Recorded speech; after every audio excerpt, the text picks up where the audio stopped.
வணக்கம் நண்பர்களே, முக்கிய செய்திகளை இந்த பதிவில் பார்க்க போகிறோம். என்ன செய்தினா, சரத்குமார் அவர்கள் நேற்று கொடுத்த செய்தியாளர் சந்திப்பு தான் தமிழக அரசியலில் ஒரு பெரிய புயலை கிளப்புனுச்சு. குறிப்பாக தமிழக பாஜகக்குள்ள பெரிய புயலை கிளப்புனுச்சு. அந்த செய்தியாளர் சந்திப்பில் என்ன சொன்னார்? என்னுடைய ஆதரவாளர்கள்லாம் பாஜகவில் சேர்ந்து கிட்டத்தட்ட 2 வருடங்கள் ஆக போகுது. 2 வருடங்கள் ஆயிடுச்சு. இப்போ வரைக்கும் எந்த ஒரு முக்கிய பொறுப்பும் உங்களுக்கு வழங்கப்படலையே அப்படின்னு சொல்லிட்டு ஆதரவாளர்கள் ஆதங்கப்படுறாங்க. பேனர்லாம் என்னுடைய புகைப்படம் கூட இல்லை. பொறுப்பு இருந்தால் தானே புகைப்படம் வரும். பொறுப்பே வழங்கலைன்னா எப்படி புகைப்படம் வரும்? அதனால் பொறுப்புடன் பணியாற்ற ஏதாவது பொறுப்பு அவசியம் நான் நினைக்கிறேன் அப்படின்னு சரத்குமார் சொல்லியிருந்தார். ஓப்பனாக எனக்கு ஏதாவது பொறுப்பு வேணும், பதவி வேணும் அப்படிங்கிறத வெளிப்படையாகவே சரத்குமார் கேட்டிருக்காரு. பாஜக மேலிடத்துக்கிட்ட இந்த தகவலை நான் கொண்டு போவேன், என்னுடைய ஆதரவாளர்கள் இப்படி சொன்னதை நான் கொண்டு போய் சேர்ப்பேன், பாஜக மேலிடம் என்ன முடிவெடுக்கிறாங்க அப்படிங்கிறத பொறுத்து என்னுடைய அடுத்த கட்ட நகர்வு இருக்கும் அப்படின்னு சரத்குமார் குறிப்பிட்டிருக்காரு. இதனுடைய சுருக்கம் என்ன? எனக்கு ஏதாவது போஸ்டிங் வேணும், ஏதாவது பதவி வேணும். 2 வருஷம் ஆயிடுச்சு. சமத்துவ மக்கள் கட்சியை பிஜேபியோட இணைத்துட்டேன். 2 வருஷம் ஆயிடுச்சு. இப்போ வரைக்கும் பொறுப்பு கொடுக்கல. அதனால் பொறுப்பு ஏதாவது பதவி கொடுக்க பாருங்க, இல்லைனா நான் பிஜேபியை விட்டு விலகுவேன் அப்படிங்கிற ஒரு அழுத்தத்தை தான் சரத்குமார் முன் வச்சிருக்காரு. சரத்குமார் மட்டும் கிடையாது, விஜயதாரணியும் கிட்டத்தட்ட இது மாதிரி தான் சில நாட்களுக்கு முன்பாக ஸ்டேட்மெண்ட் கொடுத்துருந்தாங்க. காங்கிரஸ்லேருந்து விலகி பிஜேபிக்கு வந்தாங்களே, அவங்க பிஜேபி பக்கம் வந்தும் 2 வருஷத்தை தாண்டிடுச்சு. அவங்களும் இப்போ வரைக்கும் எந்த ஒரு அங்கீகாரமும் எனக்கு வழங்கப்படலை, பொறுத்திருந்து பார்ப்போம் அப்படின்னு சொல்லிட்டு விஜயதாரணி குறிப்பிட்டிருக்காங்க. இப்போது சரத்குமார், விஜயதாரணி இவர்களுடைய இந்த குரல்களுக்கு 2 விதமாக கட்சிக்குள்ளேருந்து ஃபீட்பேக் வருது.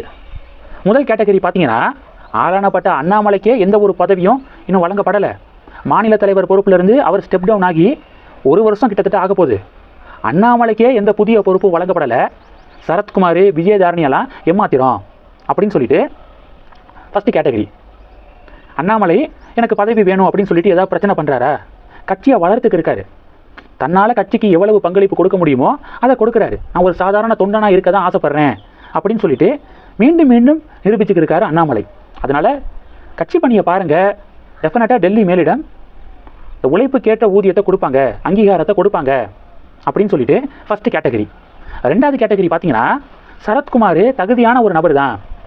அவர் பாஜகவை நம்பி சமத்துவ மக்கள் கட்சியை பிஜேபியோட இணைச்சி 2 வருஷம் ஆயிடுச்சு.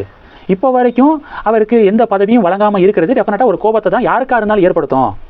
அதனால் அவருக்கு இனியும் காலம் தாழ்த்தாமல் ஏதாவது முக்கிய பதவி வழங்கிடணும். இப்போது குஷ்பு இருக்காங்க, பாஜகவுடைய மாநில துணைத் தலைவர் அப்படின்னு சொல்லிட்டு அவங்களுக்கு பொறுப்பு வழங்கப்பட்டிருக்கு. அவங்களுக்கு பொறுப்பு வழங்கினதுக்கு பதிலாக சரத்குமாருக்காவது அந்த பொறுப்பை வழங்கியிருக்கலாம், மாநில துணைத் தலைவர் அப்படிங்கிற அந்த பதவியை வழங்கியிருக்கலாம் அப்படின்னு சொல்லிட்டோம். 2வது கேட்டகரி ஃபீட்பேக் கொடுக்குறாங்க. ஸோ இப்படி ஒவ்வொருத்தங்க ஒவ்வொரு பெர்ஸ்பெக்டிவில் கருத்துக்களை பதிவிட்டு இருக்காங்க. இது எல்லாத்தையும் தாண்டி இங்கே பிஜேபியில் பொறுப்பில் இருக்கக்கூடியவர்களுடைய பணிகளை பாருங்களேன். இப்போது எல் முருகன் அவர்கள் மத்திய இணையமைச்சராக இருக்கார். இந்த மிடில் ஈஸ்டில் சண்டை நடக்குதுல்ல, இதை பயன்படுத்தி திமுக காங்கிரஸ் கட்சியை சேர்ந்தவர்கள்லாம் அவ்வளவு ஃபேக் நியூஸை பரப்புகிறாங்க. மீடியாக்களே, திமுகவுக்கு ஆதரவு மீடியாக்கள், பல மீடியாக்கள் இருக்காங்க, இஷ்டத்துக்கு ஃபேக் நியூஸை பரப்பி விட்டுக்கு இருக்காங்க. ஹோட்டல்ஸ் எல்லாம் மூட போகிறாங்க அப்படின்னு சொல்லிட்டு ஃபேக் நியூஸை பரப்புனாங்க. ஏதாவது ஹோட்டல் மூடப்பட்டிருக்கா? அப்போது இது மாதிரி பொய்யான செய்திகளை பரப்பி மக்கள் மத்தியில் பதட்டத்தை ஏற்படுத்தக்கூடிய மீடியாக்கள் மீது துறை மந்திரியாக எல் முருகன் இப்போ வரைக்கும் ஆக்ஷன் எடுக்கலை. ஒரு மீடியா மேலே எல் முருகன் ஆக்ஷன் எடுத்திருக்காரு அவருடைய டென்யூரில் அப்படின்னு சொல்லிட்டு தேடி பார்த்தா நில் அப்படின்னு தான் வருது.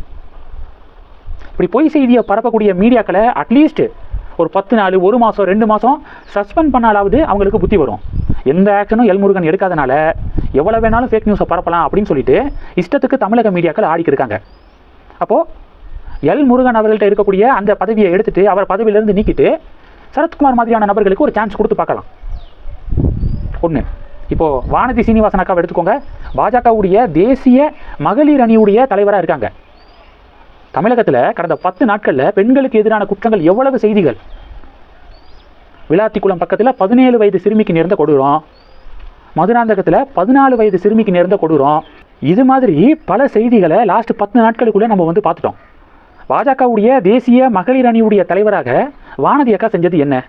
இந்திய அளவில் ஒரு பெரிய போராட்டங்களை நடத்தி தமிழகத்தில் இது மாதிரியான பிரச்சனைகள் நடந்திருக்கு அப்படின்னு பெரிய போராட்டங்களை நடத்தி திமுகவுக்கு எதிரான ஒரு நரேட்டிவை செட் பண்ணணும். அதுதான் மக்கள் மத்தியில் கொண்டு போய் சேர்க்கணும் இந்த இஷ்யூவை நாடு முழுவதும். அதுதானே தேசிய மகளிர் அணியாக அதனுடைய தலைவராக வானதி அக்காவுக்கு இருக்கக்கூடிய டியூட்டி.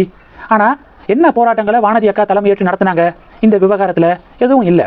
அப்போது பொறுப்பில் இருந்தும் பெருசாக எந்த ஒரு விஷயமும் பண்ணாமல் இப்படி இருக்கிறவங்களுக்கு எதிராகவும் பாஜக தலைமை ஆக்ஷன் எடுக்கணும். அதுக்கு பதிலாக நிறைய பேர் காத்திருக்காங்க. புதுசாக கட்சியை வளர்க்குறதுக்காக நிறைய ஐடியாஸோட நிறைய இளைஞர்கள் நிறைய பேர் காத்திருக்காங்க. ஸோ அவர்களுக்கு வாய்ப்பு வழங்கணும் அப்படிங்கிறதான் பாஜக தொண்டர்கள் நிறைய பேருடைய கருத்தாக இருக்குது. ஆக மொத்தம் அண்ணாமலை கஷ்டப்பட்டு கட்சியை வளர்த்தாரு. கடைசியில் பார்த்தீங்கன்னா பாருங்கள், சரத்குமார் கட்சியை விட்டு விலகக்கூடிய ஆலோசனையில் இருக்கார். இது மாதிரி பல பஞ்சாயத்துகள் தமிழக பாஜகக்குள்ளே ஓடிக்கிருக்கு. இது எல்லாத்துக்கும் ஒரே ரீசன், அண்ணாமலையை மாநில தலைவர் பொறுப்பில் இருந்து மாற்றிட்டு நயினாரை போட்டது தான். பார்க்கலாம், இதுவும் கடந்து போகும் அப்படிங்கிறது தான் பாஜகவினர்களுடைய ஒரே மந்திரமாக இருக்குது. இந்த செய்திகள் எல்லாத்தையும் பற்றி உங்களுடைய பார்வைகளை மறக்காமல் கமெண்ட் பண்ணுங்கள். தொடர்ந்து கணக்கில் இருங்க. அடுத்தடுத்து நிறையா பதிவுகளை பார்க்க போகிறோம். நன்றி. ஜெய் ஹிந்த்.